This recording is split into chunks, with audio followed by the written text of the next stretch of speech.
السلام عليكم ورحمة الله وبركاته. سنتحدث عن القصة الحقيقية للطقاقة نورة مع الجن. والطقاقة هي التي تغني في الأفراح والمناسبات في دول الخليج. ذات يوم من أيام عام 1997 رن هاتف الطقاقة نورة الكويتية، والتي تعد من أشهر الفنانات التي تحيي الأفراح في الكويت، حيث تلقت طلبا لإحياء أحد الأفراح في منطقة الصباحية بالكويت يوم الخميس الساعة 10 مساء مقابل مبلغ 500 دينار كويتي، الذي يعتبر مبلغا ممتازا في ذلك الوقت. وافقت الطقاقة نورة على الطلب وجهزت فرقتها كالعادة، والتي كانت مكونة من 6 أو 7 من النساء. وجاءت سيارة أهل الفرح وأخذت الفرقة إلى البيت الذي سيقام فيه الفرح. كان البيت عاديا وفيه بهجة وحماس وفرح، والأطفال في كل مكان، والكل فرحان ومسرور، والأضواء والزينة في كل مكان. ودخلت نورة وفرقتها إلى غرفة في البيت ليسترحن ويتجهزن للحفل. وكان أهل الفرح مسرورين لوجود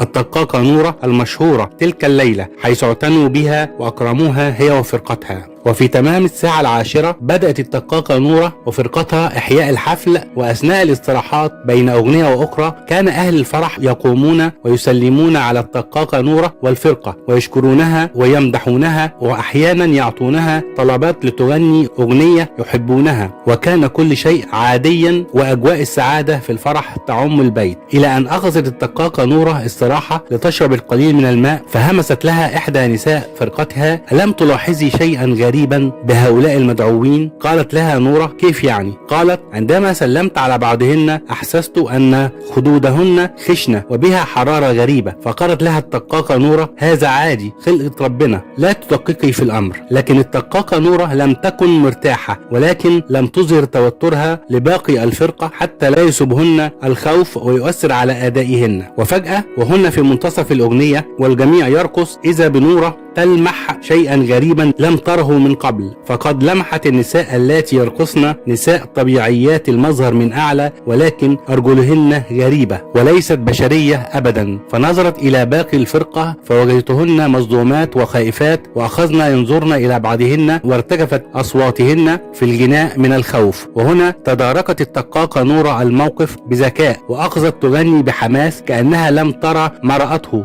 وغمزت للفرقة حتى يكملن العمل ولا يظهرن ارتباكهن أو خوفهن، حتى لا يحدث لهن مكروه وينتهي هذا الكابوس بسلام. فأكملنا الغناء، إلا واحدة من أفراد الفرقة لم تستحمل المنظر من الرعب، فأغمي عليها وتوترت أجواء الحفل. وسأل أهل الفرح الطقاقة نورة عن سبب الإغماء، فطمأنتهم وقالت إنها فقط تعبانة ومريضة. وأخذتها نورة للغرفة الخاصة بها. وبعد أن أفاقت السيدة أخذت الطقاقة نورة تهون عليها وتطمئنها، فقالت لها السيدة: ألا تعلمين من هؤلاء؟ إنهم ليسوا من البشر. فقالت لها نورة: أعلم إنهم من الجن، ولكن ليس لنا حل سوى أن نصبر ونتحمل ونكمل عملنا، لأنهم لو علموا أننا عرفنا بأمرهم لن ننجو من أيديهم. فتحاملت السيدة على نفسها وعادت إلى الحفل من جديد. ومع اقتراب وقت الفجر أخذ المكان يبرد شيئا فشيئا بشكل غريب وعجيب. وفجأة انقطعت الكهرباء في البيت، وصار الظلام مخيف ومرعب، واختفت الأصوات كلها في لحظة واحدة، وعم السكون البيت. فأخذت نساء الفرقة يصرخن